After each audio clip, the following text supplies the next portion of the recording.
ल भर्याङको इन्ट्रान्स कस्तो दामी हो ल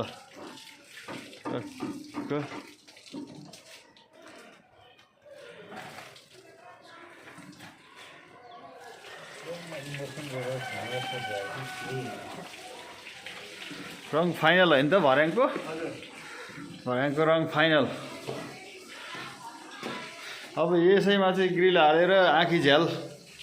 यो माथिको पल्ला एउटा पल्ला दुईटा पल्ला तीनटा पल्लामा आँखी झ्याल हाल्न पाएदेखि यो ढोका चाहिँ पुरै पशुपतितिरको ढोका जस्तो हुन्थ्यो है ल ठ्याक्कै चाहिँ आँखी झ्याल हालिदिन पाएदेखि त दामी हुन्थ्यो अब रङ कलर फिनिसिङ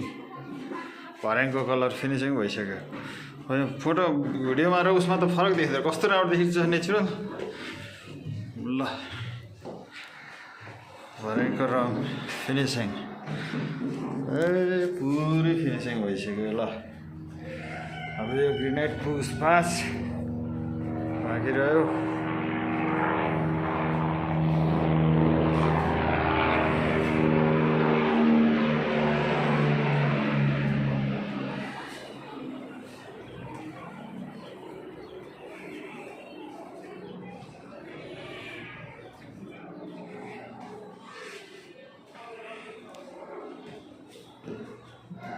भर्याङको कलर पुरै फिनिसिङ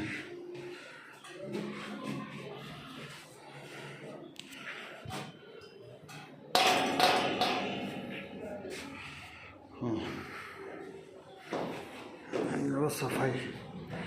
चाहिँ यो तार मिलाउनु छ अब इलेक्ट्रिकको मान्छे भोलि पर्सितिर आउँछ भन्ने चाहिँ भन्न त जुत्ता ऱ्याक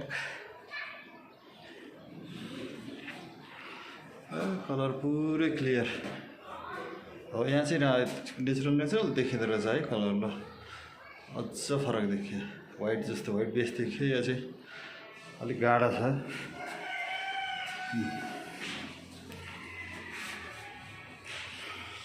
हो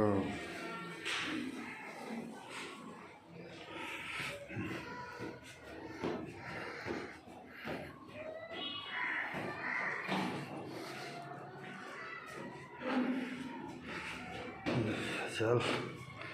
खुल्लै राखेर रहेछ किन हो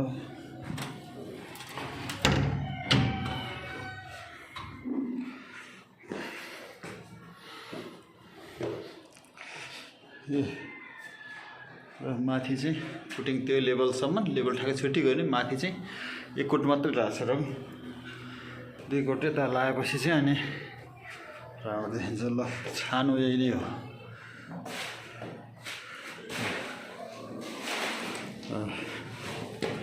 टक्कै ग्रेनाइट अब देखियो त राम्रो ल पूजा कोठा अब पूजा कोठामा ठिक्कै छिरियो ल स्टोभ हजुर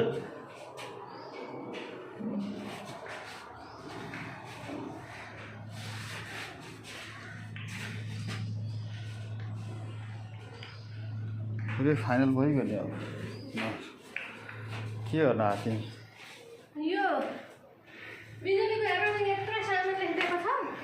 छ हाल्ने भने त हाल्ने बुबा फेरि पहिलाको तलको जस्तो सबैति त्यस्तै हाल्ने भन्नुहुन्छ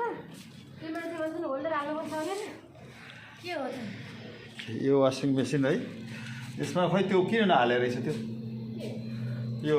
छैन सबै यहाँ लेखिदिएको छ पावर सकेट बक्सा चाहिँ हाल्नु पर्ने नि त छैन अरे बक्सा नि छैन अरे अनि भोलि बनाउनु पाए हुन्छ बुबा भएको यो पाइप ठोकिदिएछन् है वासिङ मेसिनको लागि पाइप ल ठिकै भयो अलि बाङ्गो ठोकेछ नि ठिक छ हल्ली राख्नुभन्दा